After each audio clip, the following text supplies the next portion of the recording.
The early church, spanning from 30 to 500 CE, is often misunderstood as a single, unified institution.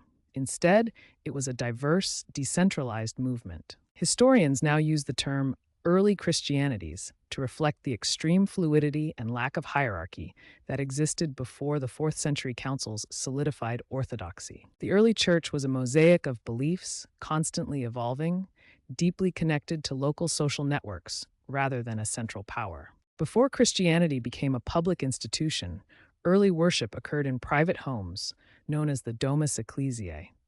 These spaces were not designed for large congregations, but for intimate networks of kinship. These gatherings were held in the central atrium of the private home. This layout fostered a sense of family and private social connection, rather than formal religious architecture. Small groups met to share meals and prayer, reinforcing deep social bonds. This domestic setting meant the church functioned as an extension of the household, emphasizing kinship and mutual survival. By meeting in private, these communities navigated their faith away from the scrutiny of the Roman civic world, shaping the early nature of Christian worship and identity. Historians are shifting their focus. Instead of viewing early Christianity only through theological texts, we now explore lived religion. This perspective reveals how ordinary people practiced their faith while navigating their daily lives in the Roman world. Early Christians did not live in a vacuum.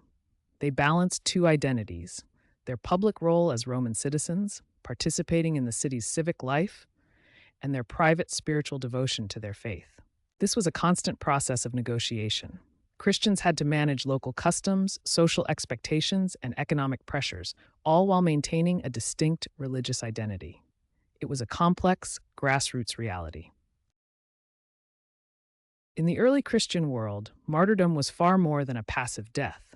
It was a powerful, rhetorical performance designed to challenge the Roman definition of virtus, or manly virtue. Consider the case of Vibia Perpetua in Carthage.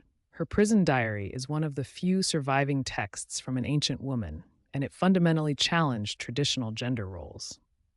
By documenting her own experience, Perpetua moved from being a subject of Roman authority to an author of her own destiny, rewriting what it meant to be a hero in the ancient world. The patristic synthesis was a vital intellectual project where early Christian thinkers bridged the gap between Greek Platonic philosophy and Jewish monotheism. Early thinkers inherited a world dominated by Greek intellectual life, while their roots were firmly planted in the Jewish tradition of one God.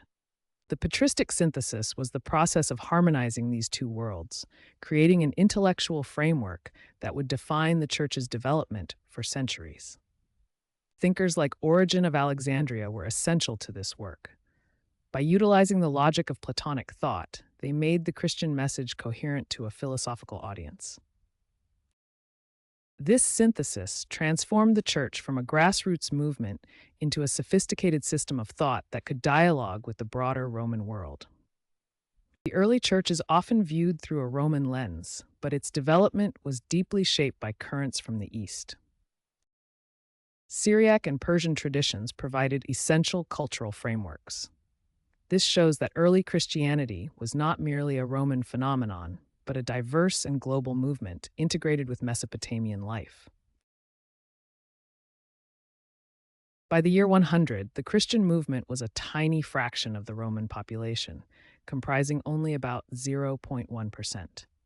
However, by the year 300, the population of Christians had expanded significantly, reaching approximately 10 to 12% of the empire. A key factor in this growth was communal welfare. During the crisis of the 3rd century, marked by plagues and crop failures, the Church provided food and care for the sick. This community-based survival strategy proved highly attractive in a time of social instability. The study of the early Church is undergoing a revolution. We are shifting from analyzing ancient texts alone to exploring the physical, material evidence of the past. Advanced technologies like AI-driven hyperspectral imaging now allow us to recover lost text from damaged papyri.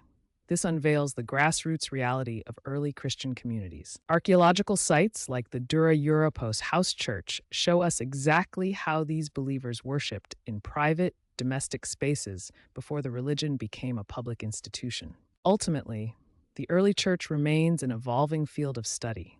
Through bioarchaeology and new excavations, we continue to reshape our understanding of these ancient lives.